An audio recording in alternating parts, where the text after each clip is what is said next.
저희가 지난주 특별 새벽 기도회를 마치고 오늘부터는 여호수아 말씀을 갖고 함께 나누도록 하겠습니다.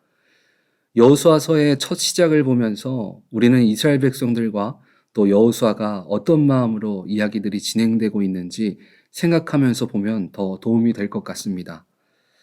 여호수아의 첫 시작을 보면 하나님의 종 모세가 죽었다라고 시작합니다. 이스라엘 백성들은 400년의 노예 생활을 마치고 모세를 통해서 출애굽을 한 후에 광야 생활을 통해서 출애굽 1세대들은 다 죽고 출애굽 2세대들을 이끌고 여호수아는 하나님께서 명령하신 가나안으로 가고 있습니다. 여호수아서의 전반적인 내용은 가나안 정복과 땅 분배입니다.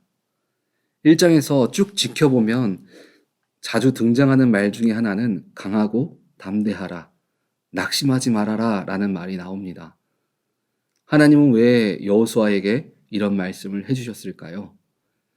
이스라엘 백성들에게 모세는 애굽으로 따지면 태양신의 아들과 같은 존재입니다.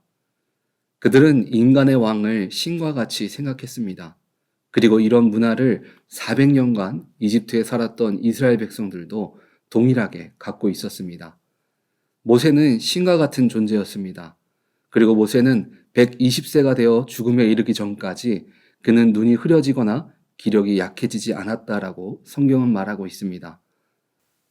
모세의 자리를 대신해서 리더자의 일을 행해야 하는 여호수아에게는 아무리 하나님의 뜻이 그에게 있다 할지라도 그는 두려웠을 것입니다. 이 모습은 현재를 살아가는 우리들도 마찬가지입니다. 신앙생활을 잘하고 다른 사람을 통해서 또 그리고 나의 삶에 하나님을 경험했다 할지라도 다시 새로운 길에서 주님을 의지하고 나가는 것은 쉬운 일이 아닙니다. 매 순간이 어렵고 도전을 해야 가능한 일들입니다. 여호수아는 홍해가 갈라지는 것을 보았고 모세를 통해 많은 역사를 보았습니다. 그리고 하나님께서 직접 그에게 여호수아 1장 5절을 보면 내 평생에 너를 능히 대적할 자가 없으리니 내가 모세와 함께 있었던 것 같이 너와 함께 있을 것임이니라. 내가 너를 떠나지 아니하며 버리지 아니하리니. 출애굽 2세들이 새로운 길을 시작할 때 하나님은 그들이 가장 의지했던 모세를 데리고 가셨습니다. 그 이유 중 하나는 가나안 땅에 출애굽 1세대들은 못 들어갈 것이다 말씀하셨을 때 그 속에 모세도 포함되어져 있었습니다.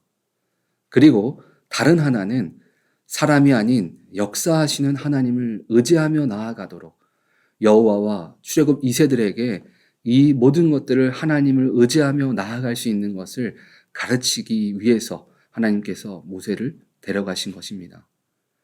주님을 믿는다고 하면서 우리가 놓지 못하는 것, 여호수아와 이스라엘 백성들은 그것이 바로 모세였습니다.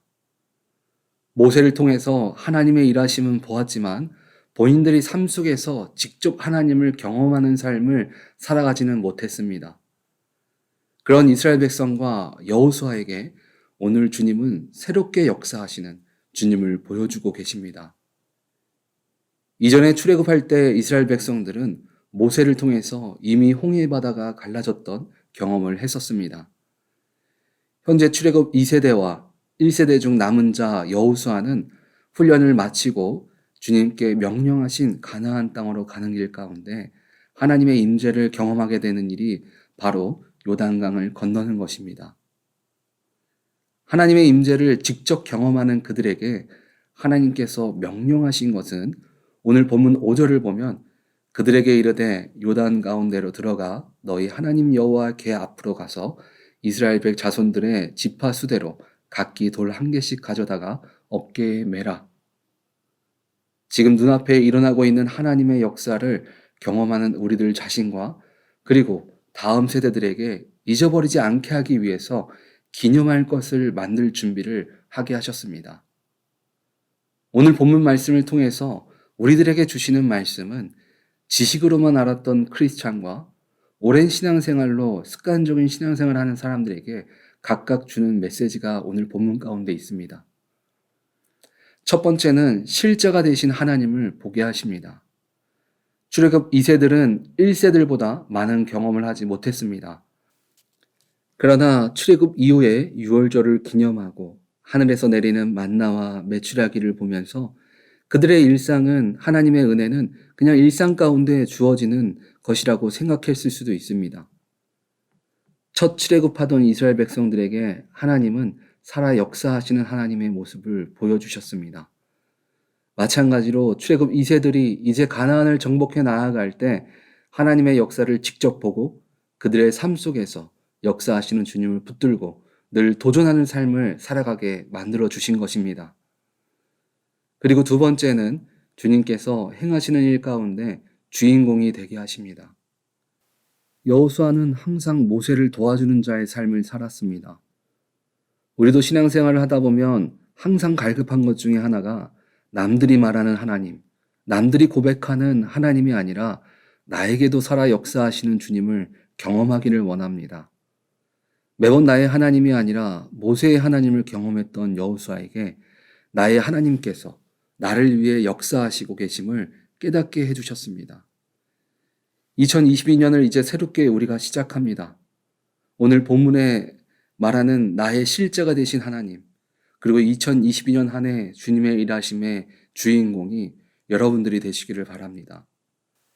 그런 복된 한 해를 보내기 위해서 우리가 가져야 할 것은 오늘 본문 8절에 여호수아와 이스라엘 백성들은 여호수아를 통해서 하나님께서 명령하신 대로 그들이 행했다라고 말하고 있습니다. 2022년 저희 교회 표어는 배우고 확신한 일에 거하라입니다. 여호수아와 이스라엘 백성들은 광야 생활을 통해서 그들이 배우고 확신한 일에 거했습니다.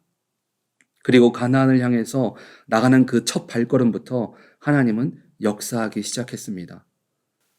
우리 오렌지 한인교회 모든 성도님들도 이전에는 지식으로만 알았던 주님이, 그리고 이전에는 나의 하나님이 아니라 다른 사람이 경험했던 그 하나님이 2022년 한 해에는 하나님이 나의 인생의 실제가 되시며 하나님의 일하심 가운데 믿음으로 배우고 확신한 일에 거하는 여러분들 모두가 주인공 되시는 한 해 되시기를 주님의 이름으로 축원드립니다.